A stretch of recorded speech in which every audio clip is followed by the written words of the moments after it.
నమస్తే, తెలుగు రాజ్యంకి స్వాగతం. నేను మీ సంధ్య. ప్రస్తుతం 5 రాష్ట్రాల అసెంబ్లీ ఎన్నికల ఫలితాలు విడుదలైన విషయం మనకు తెలిసిందే. దీంట్లో ముఖ్యంగా తమిళనాడుకు సంబంధించి పెద్ద ఎత్తున చర్చ. విజయ్ విజిల్ మోగించిన సౌండ్, విజయ్ ఢంకాతో పాటు గతంలో సినిమా తారలు వాళ్ళు క్రియేట్ చేసిన రికార్డులకు సంబంధించి పెద్ద ఎత్తున చర్చ జరుగుతుంది. ఈ నేపథ్యంలో తెలుగోడి సత్తా అనే అంశానికి సంబంధించి తెర మీదకి రావడం, మన పెద్ద ఎన్టీఆర్ గారు క్రియేట్ చేసిన ఆ మార్క్ని నెక్స్ట్ వచ్చిన వాళ్ళు ఎవరు కూడా చెరపలేకపోతున్నారు. ఇది మన తెలుగోడి సత్తా అన్న ఒక డిస్కషన్ అయితే తెర మీదకి రావడం జరిగింది. ఎందుకంటే మొట్టమొదటిసారి పార్టీ పెట్టి విజయఢంకా మోగించిన దాంట్లో ఎన్టీఆర్ గారు, ఎంజీఆర్ గారు, ఆ తర్వాత ఇప్పుడు టీవీకే పార్టీ అధినేత విజయ్ గారి గురించి పెద్ద ఎత్తున చర్చ వస్తుంది. కాకపోతే దీంట్లో ఓట్ షేరింగ్కి వచ్చేసరికి మన పెద్ద ఎన్టీఆర్ గారిదే ఎక్కువగా ఉంది. ఆ తర్వాత స్థానాల్లో ఎంజీఆర్ గారు, తర్వాత టీవీకే విజయ్ వచ్చారు. మరి ఆ ఓట్ షేరింగ్ ఏంటి, ఏ ఇయర్లో పార్టీ స్థాపించారు, ఎన్ని సంవత్సరాలు వీళ్ళు ముఖ్యమంత్రులుగా కొనసాగారు, మరి కంపారిజన్కి సంబంధించి పూర్తి విశ్లేషణ అందించడానికి చరిత్రకారులు, సినీ రాజకీయ విశ్లేషకులు చిలగడ శ్రీకాంత్ గారు మనతో ఉన్నారు. ఆయన మాటల్లో శ్రీకాంత్ గారు నమస్తే. నమస్కారం సంధ్య గారు. నిజంగా ఎక్కడికి వెళ్ళినా మన తెలుగోడి సత్తా అనేసరికి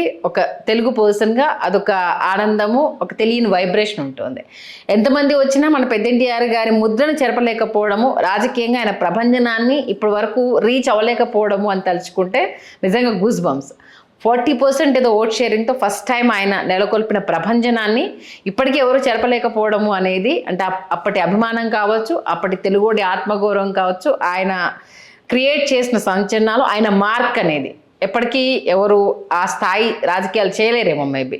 ఒక్కసారి ఇప్పుడు జరిగిన ఎన్టీఆర్ గారు, ఎంజీఆర్ గారు, విజయ్ గారు గురించి. మొట్టమొదట ఎంజీఆర్ గారు ప్రాంతీయ పార్టీని నెలకొల్పి, అంటే డిఎంకే నుంచి ఆయన పవర్ షేరింగ్ కావచ్చు, లేకపోతే ఆ సిద్ధాంతాలనే బదలాయించి ఆయన ఏడీఎంకే ఆరంభించడం కావచ్చు. అందులో మొట్టమొదటిసారి ఆయన జయకేతనం ఎగురవేసి నాటి నుంచి ఆయన మరణించేంత వరకు ముఖ్యమంత్రిగా కొనసాగగలగడం అనేది ఒక అద్భుతం. అవును. అంటే 77 ఎన్నికల తర్వాత వెనువెంటనే వచ్చినటువంటి ఆంధ్రప్రదేశ్ ఎన్నికలు 82 మార్చి 29 పుట్టినటువంటి తెలుగుదేశం పార్టీ.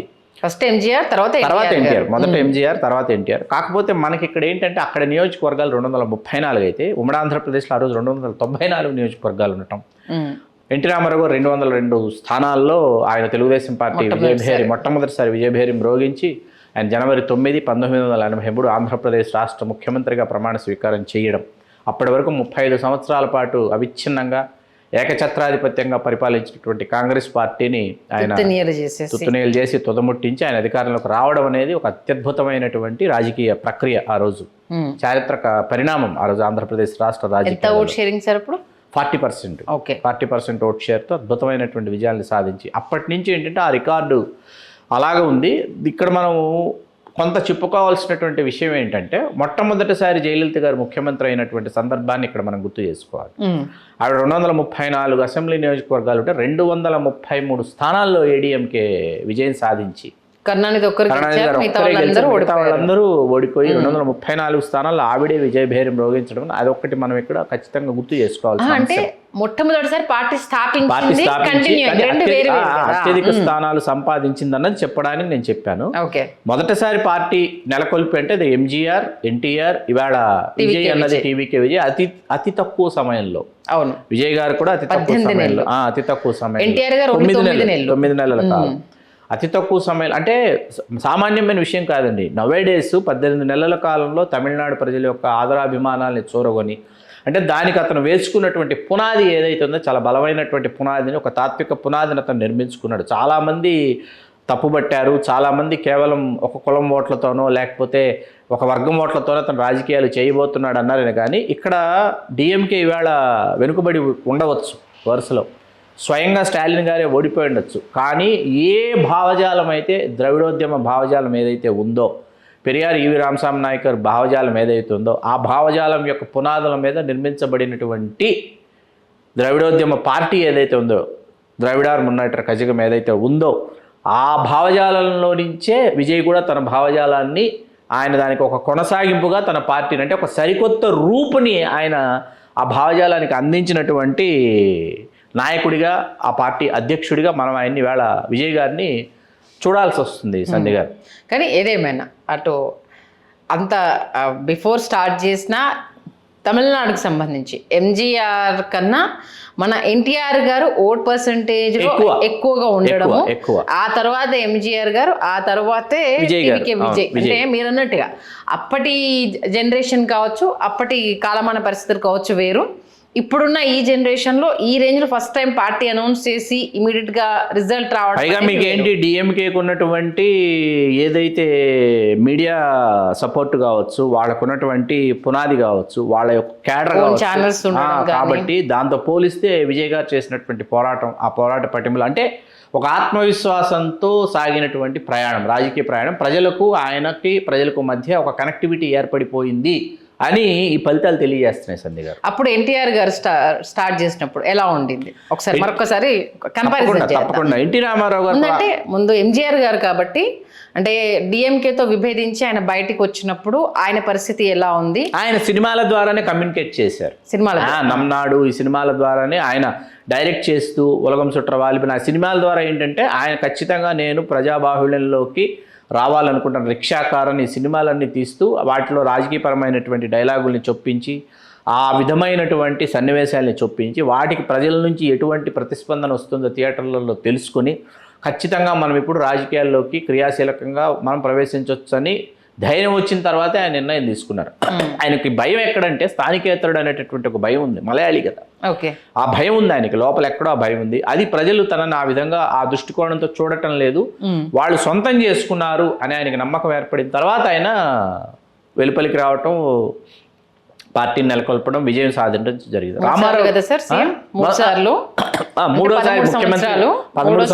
మూడోసారి ముఖ్యమంత్రిగా ఉన్న సమయంలోనే ఆయన మరణించడం జరిగింది. ముఖ్యమంత్రిగా ప్రయాణాన్ని ప్రారంభించి ముఖ్యమంత్రిగానే అస్తమించినటువంటి నేత ఎంజి రామచంద్రన్ గారు. ఎన్టీ రామారావు గారికి వచ్చేటప్పటికి తొలినాళ్ళలో ఏంటంటే ఆయన తన సినిమాల ద్వారా బొబ్బిలి పులి, ఇలా సర్దార్ పాపారెడ్డి వాటి ద్వారా కమ్యూనికేట్ చేయడమే కాకుండా ఆయన ఏం చేశారంటే ప్రజాబాహుళ్యంలోకి ఒక సాధారణమైనటువంటి పౌరుడిగా ప్రజల్లో మమేకమైపోయినటువంటి నేను మీ వాడినే, మీలో ఒకడినే చెప్పడానికి ఆయన వెలుపలికి వచ్చారు. వెలుపలికి వచ్చిన తర్వాత ఏమైందంటే, please note this point or points, మనం ఎవరినైతే వెండితెర వెలుపుగా ఆరాధించామో, తెలుగు నేల మీద ఎవరి పూజా గదుల్లో అయితే క్యాలెండర్లు, చిత్రపటాలు ఉన్నాయో, ఎవరైతే రాకుమారి మనసుని దోచుకోవడానికి గుర్రం మీద కత్తి పట్టుకొని దూకి వెళ్ళినటువంటి ఆ రాకుమారుడు ఎవరైతే ఉన్నాడో, ఆ వెంకటేశ్వర స్వామి ఎవరైతే ఉన్నాడో, ఆ శ్రీరాముడు ఎవరైతే ఉన్నాడో, ఆ శ్రీకృష్ణుడు ఎవరైతే ఉన్నాడో, ఆ అభిమానధన సుయోధన సార్వభౌముడు ఎవరైతే ఉన్నాడో, అతను ప్రజాబాహుళ్యంలోకి రావడం అనేది ప్రజలకి పూనకాలు తీసుకొచ్చింది. మీరు చైతన్య రథం అండి, చైతన్య రథం వస్తోంది అంటే ఆ చవర్లెట్ వ్యాన్, పాత చవర్లెట్ వ్యాన్ని మరమ్మతులు చేయించి దాని చైతన్య రథం అనే నామకరణం చేసి ఆ చైతన్య రథం వస్తోంది అంటే ఆయన దానికి ఎంచుకున్నది 2 పాటలు ఎంచుకున్నాడు. ఆయన number of songs, so many songs ఏమీ కాదు. ఆయన ఏం చేశారంటే మన శంకరంబాడి సుందరాచారి గారి మన ఆంధ్రప్రదేశ్ రాష్ట్ర గీతం ఏదైతుందో మా తెలుగు తెలియక మల్లెపూదండ, దానిని ఆయన రీమిక్స్ చేయించుకున్నారు చక్రవర్తి గారి చేత, బాలసుబ్రహ్మణ్యం గారి చేత పాడించి. ఫిమేల్ వాయిస్లు ఉన్నప్పటికీ బాలసుబ్రహ్మణ్యం గారి వాయిస్ వస్తుంది, చక్రవర్తి గారి చేత మా తెలుగు తెలికి మల్లెపూదండ ట్యూన్ చేంజ్ చేసి మధ్యలో తెలుగుదేశం జిందాబాద్, ఎన్టీఆర్ జిందాబాద్, ఎన్టీఆర్ జిందాబాద్, తెలుగుదేశం జిందాబాద్ అని స్లోగన్స్ వచ్చి మళ్ళీ మా తెలుగు మల్లెపూదండలో చరణాలు వచ్చేలాగా ఈ పాట ఒకటి.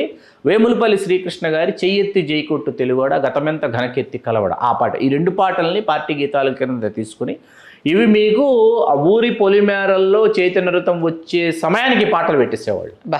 ఈ పాటలు పెట్టేటప్పటికి జనాలు పుట్టల్లో నుంచి వస్తున్నారా, గుట్టల్లో నుంచి వస్తున్నారా, ఇంట్లో నుంచి వస్తున్నారా, చేలల్లో నుంచి వస్తున్నారా, పొలాల్లో నుంచి వస్తున్నారా అర్థమయ్యేది కాదు. చైతన్య రథాన్ని 100ల సంఖ్యలో కాదు 1000 సంఖ్యలో అట్లా మీకు గుమిగుడు వేసేటట్టు ఉంటాడు. గుమిగుడిన తర్వాత ఆ చైతన్య రథంలోంచి ఎన్టీ రామారావు గారు వచ్చి మైక్ తీసుకుని ఆయన మాట్లాడటం మొదలుపెట్టేవారు. ఆయన కడప లాంటి ప్రాంతానికి వచ్చి ఇక్కడ గంగ ప్రవహిస్తోంది, గోదావరి తరగలెత్తుతోందా అని అనిపిస్తుంది, తెలుగు తమ్ముళ్ళను చూస్తుంటే, ఈ అక్కయ్యలను చూస్తుంటే అని మాట్లాడేవాడు ఆయన. రాయలసీమకు వచ్చి అక్కడ గంగా గోదావరి ఎందుకు ప్రవహిస్తాయి, ఆ జన ప్రవాహాన్ని చూసి, ఆ జనసంద్రాన్ని చూసి ఆయన ఉప్పొంగిపోయి అట్లాగా ఆయన ప్రజలతో మమేకం అయిపోయి లంబాడి మహిళలతో డ్యాన్సులు చేయడం ఏంటి, తర్వాత పేదింటి వాడి ఇంట్లోకి వచ్చి ఆయన భోజనం చేయడం ఏంటి, తర్వాత మీకు అక్కడ ఆ చేల దగ్గర, ఆ గట్ల దగ్గర అక్కడ ఆయన స్నానాలు చేయడం ఏంటి, అక్కడ ఆయన గడ్డం గీసుకోవడం ఏంటి, ఆయన బట్టలు ఆయన ఉతుక్కోవడం ఏంటి, ఆ కాకి చొక్క కాకి ప్యాంట్ వేసుకుని ఆయన బయలుదేరడం ఏంటి, ఒక్కసారిగా ఆయన ఎప్పుడైతే తెలుగువారి ఆత్మగౌరవాన్ని ఢిల్లీ వీధుల్లో తాకట్టు పెట్టారో తమ్ముళ్ళారా అనే ఆ నినాదాలు ఏవైతే ఉన్నాయో తెలుగు వాళ్ళందరూ ఇవి తమ యొక్క అస్తిత్వంగా రామారావు గారిని తెలుగువారి రూపుగా ప్రాపుగా ఎన్టీ రామారావు గారిని భావించారు. కాబట్టి కనీవినెరుగని 94 ఎన్నికలు 222 స్థానాలండి. వామపక్షాలు 34 పొత్తు పెట్టుకున్న రామారావు గారితో 222 + 34 ఒకసారి ఊహించండి ఎన్ని స్థానాలు. అంతటి ఖ్యాతి ఎన్టీ రామారావు గారు ఒక్క ఎంజీఆర్ ఎన్టీఆర్ ఇవాళ విజయ్ సాధించినటువంటి విజయం. ఓకే, ఇది నేను ఇందాక మీకు చెప్పింది ఏంటంటే డిఎంకే ఇవాళ కనుమరుగయ్యిందా లేకపోతే ఇవాళ స్టాలిన్ ఓడిపోయారా కళత్తూరు నియోజకవర్గంలో, దాన్ని కాసేపు పక్కన పెడితే ఈ డిఎంకే భావజాలం ఏదైతే ఉందో దానికి ఒక సరికొత్త రూపుని ప్రాపుని విజయ్ ఇచ్చాడు అన్నది నిర్వివాదాంశం. ఒక్కసారి సినిమా వాళ్ళు అంటే తమిళనాడులో ఆ తరహా రాజకీయాలు ఎప్పుడు కనుమరుగవ్వవు. సినిమాల్ని రాజకీయాలని విడదీసి చూడటానికి సాధ్యపడదండి. అక్కడ ఎంజి రామచంద్రన్ గారికి గుడి కట్టారు, రజనీకాంత్ గారికి గుడి కట్టారు, ఖుష్బు గారికి కూడా గుడి కట్టారు. అవును, కాబట్టి విడదీయలేనటువంటి అభిమానము పీక్స్ లో ఉంటుంది తమిళనాడులో. మరొక్కసారి ఆ మాస్ ఇమేజ్ జనాల్లోకి ఈ 18 నెలల్లో తను అంటే ఎన్ని వివాదాలు వచ్చినా సరే అప్పటితో కంపేర్ చేసుకుంటే విజయ్కి ఎక్కువ ఆటుపోట్లు.